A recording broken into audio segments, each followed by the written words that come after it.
Tussle थी किसी एक जाहिल इंसान से।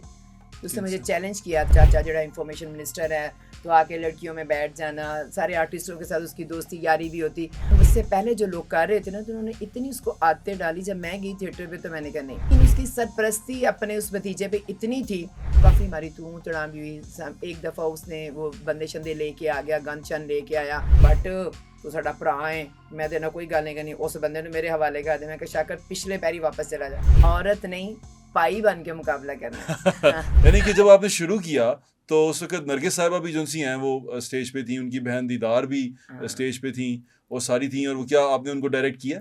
नरगिस के साथ अब आप लाइन अब मुझसे पूछ रहे हैं तो मैं बताती हूँ। नरगिस का मैंने एक प्रोग्राम ऑर्गेनाइज़ किया और मेरा पूरा हॉल 8 दिन पहले सेल हो चुका हुआ था, क्योंकि वो बहुत फेमस थी। फेमस थी। फर्स्ट टाइम मैं नरगिस को लेकर आई, लेकिन मेरी एक सियासी टसल थी किसी एक जाहिल इंसान से। तो उसने मुझे चैलेंज किया था कि जी मैंने किससे?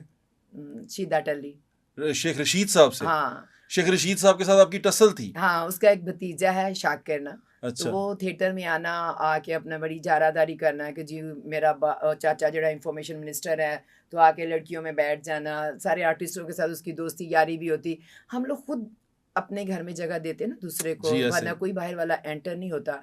तो जब मुझसे पहले जो लोग कर रहे थे ना, तो उन्होंने इतनी उसको आदतें डाली। जब मैं गई थिएटर पे तो मैंने कहा नहीं, विंग में कोई बंदा नहीं इधर आएगा स्वाय मेरी फीमेल आर्टिस्टों के। और शेख रशीद साहब जो हैं वो खुद भी कभी आते थे जब नहीं, इंफॉर्मेशन वो खुद नहीं आते थे, लेकिन उसकी सरपरस्ती अपने उस भतीजे पे इतनी थी कि देखें, घर का बंदा भाई जाके कोई ऐसा काम करता है तो आप कैसे उससे लाइल हो सकते हैं? आपको हो पता सकता है होता कि लाइल हो। नहीं कभी डायरेक्टली उन्होंने कुछ किया ऐसा? मेरी भी बताने लगी हो भी ना, मेरी ऐसी हुई कि जब मेरा वो शो हो रहा था ना, तो उसने कहा शाकर ने कि ये मुझे उधर आने नहीं देती है और ये है वो। काफ़ी हमारी तू तड़ाम भी हुई। एक दफ़ा उसने वो बंदे शंदे लेके आ गया, गन शन लेके आया। हमारा एक पीएनसी का एम्प्लॉय था, ड्रामा चेक करता था।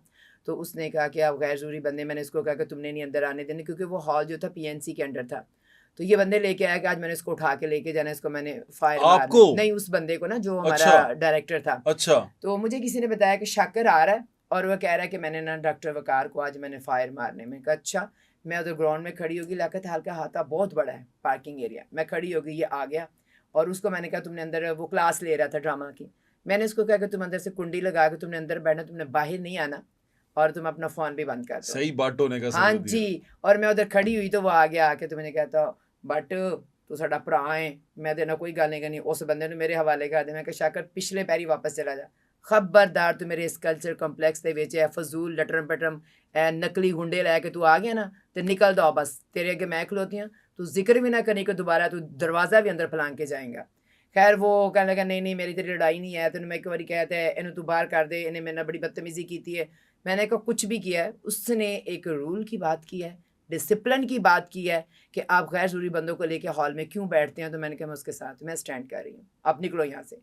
बहरहाल वो समझ गया कि ये अब टलने वाली नहीं है। मैंने कहा तेरियाँ गोलियाँ शोलियाँ सब मैं पिस्तौलां तोड़ के ना तेरी इस गड्डी के टायर थले दे देनी, तो निकल जाओ, चल शाबाश। आप बदमाश। देखो अपने काम पे जो मैंने काम शुरू किया ना, तो मैंने ये सोचा कि जब मैंने करना है तो मैंने ये चीज़ें फेस करनी है, मैंने इस गंद को ख़त्म करना है। खुद बदमाश तो नहीं है ना? बदमाश नहीं, अपने हक के लिए बात करती हूँ और जुर्रतमंद हूँ, हौसला है मेरे अंदर। क्योंकि कैसे आया ये हौसला? हमारी बाकी खवातीन में क्यों नहीं आ सकता? जब आप ठानते हो ना कि आपने कुछ करना है और कुछ डिफरेंट करना है आपने, तो फिर अल्लाह मियाँ की ज़ात आपके साथ होती है। जिसने कभी बुराई नहीं की ना, और जो यहाँ से जिसके गिल्ट नहीं है ना, वो 400 बंदे में खड़े होकर अगले बंदे को ओए कह सकता है। और जो यहाँ से जिसको गिल्ट है, जिसकी आंखें हर बंदे के आगे कानी है ना, वो कभी किसी से बात नहीं कर सकता। मैंने ना कभी किसी से पैसा खाया, ना किसी से मैंने आउट ऑफ वे जाकर कोई फेवर लिया है। अपने बलबूते पे, अपने पैसे पे अल्हम्दुलिल्लाह।